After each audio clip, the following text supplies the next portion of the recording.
Halo semuanya, Assalamualaikum warahmatullahi wabarakatuh. Sebelumnya perkenalkan, nama saya Nur Atia, NIM 18109122200024. Saya merupakan mahasiswi dari program studi kesehatan masyarakat Fakultas Kedokteran Universitas Lambung Mangkurat. Nah, pada video kali ini saya ingin berbagi bagaimana cara atau langkah-langkah dalam melakukan modifikasi data menggunakan aplikasi IBM SPSS. Nah, kali ini saya akan mempraktekkan caranya dengan menggunakan aplikasi SPSS IBM versi 23. Nah, yang pertama saya akan memberitahu langkah-langkah dalam melakukan perintah record. Nah, perintah record itu adalah perintah untuk mengelompokkan data. Nah, contohnya di sini adalah pengelompokan usia. Nah, sebelum kita melakukan modifikasi data dengan perintah record, kita buka dulu file SPSS yang tentunya berisi variabel yang akan kita record.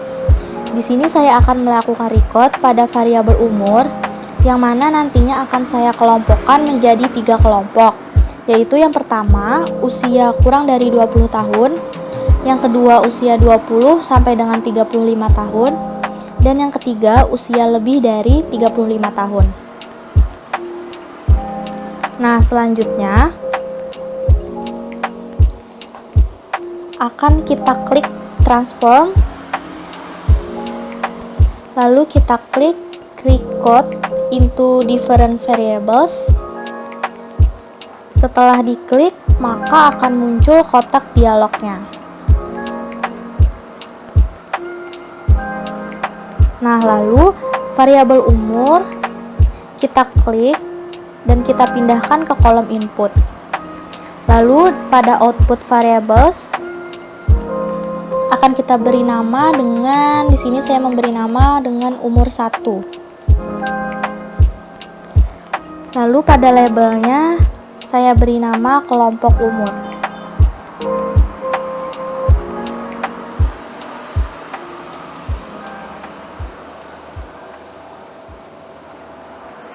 Nah, kita klik change. Lalu kita lihat bahwa di situ sudah terlihat umur nantinya akan berecord menjadi umur 1. Nah, lalu kita klik old and new values. Nah, pertama kita akan merecord nilai umur yang kurang dari 20 tahun dulu.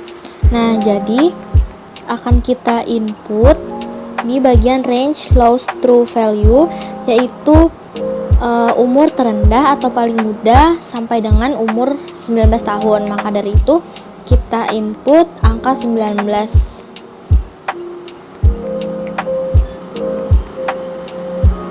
Nah, lalu di bagian value kita tulis kode 1, lalu kita add. Nah, di situ sudah terlihat bahwa lowest true 19 itu nantinya akan menjadi kode 1. Selanjutnya kita akan merecord umur 20 sampai 35 tahun. Jadi kita klik range, lalu langsung kita ketik 20 true 35. Nah, lalu kita value-nya kita beri angka 2, lalu kita add.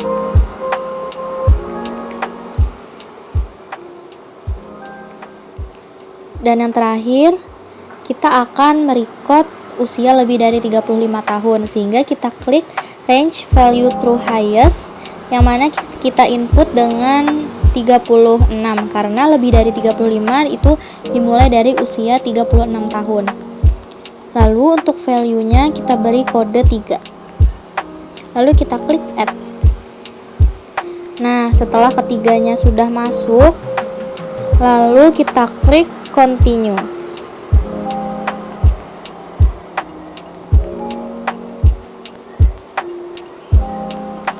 Nah, lalu kita klik OK. Kita buka lagi file kita tadi.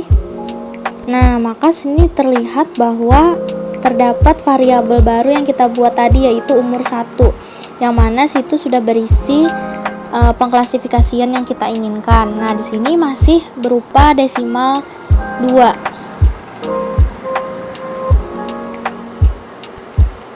Maka untuk mengubahnya kita buka variabel view, lalu kita ganti decimalsnya dengan angka 0.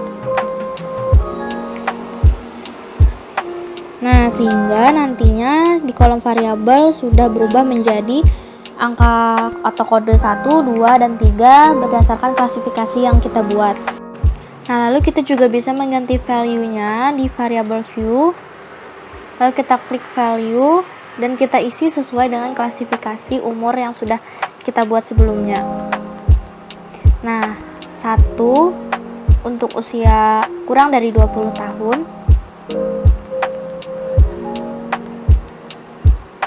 Lalu value yang kedua itu 20 sampai dengan 35 tahun.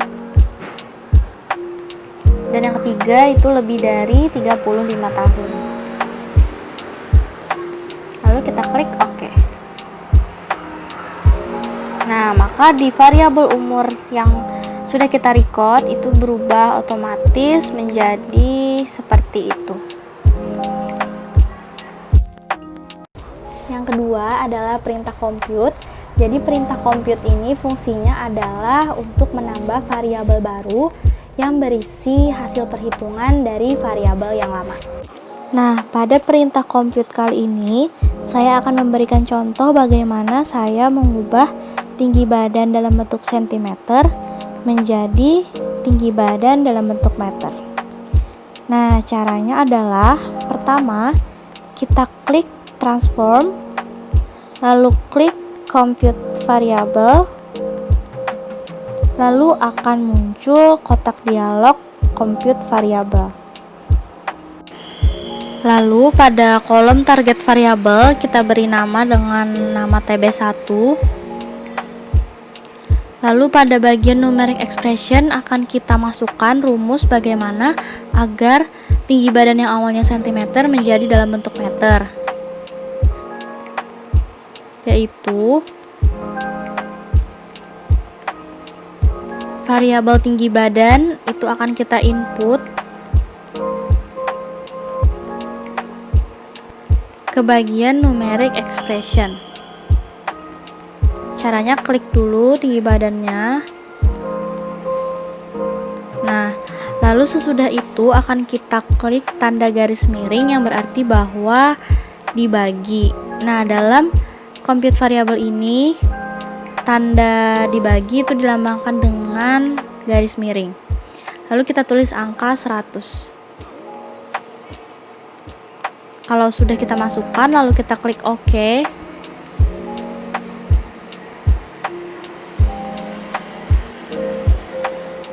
Nah, maka setelah itu sudah langsung ada variabel baru TB1 yang merupakan tinggi badan dalam bentuk meter. Nah, selanjutnya saya akan melakukan perintah compute untuk menghitung indeks massa tubuh atau IMT berdasarkan data berat badan dan tinggi badan dalam bentuk meter yang sudah kita miliki sebelumnya. Nah, caranya kita klik transform, lalu klik compute variable. Nah, lalu pada bagian target variable kita beri nama IMT, yang mana rumusnya nanti adalah berat badan dibagi dengan tinggi badan dalam meter kuadrat. Nah, lalu berat badan kita input, lalu kita bagi dengan tanda garis miring, lalu kita beri tanda buka kurung, dan kita input tinggi badan dalam bentuk meter. Lalu pangkat 2 itu dilambangkan dengan bintang 2 dan kita input angka 2 lalu kita tutup kurung. Nah, jika sudah kita klik OK.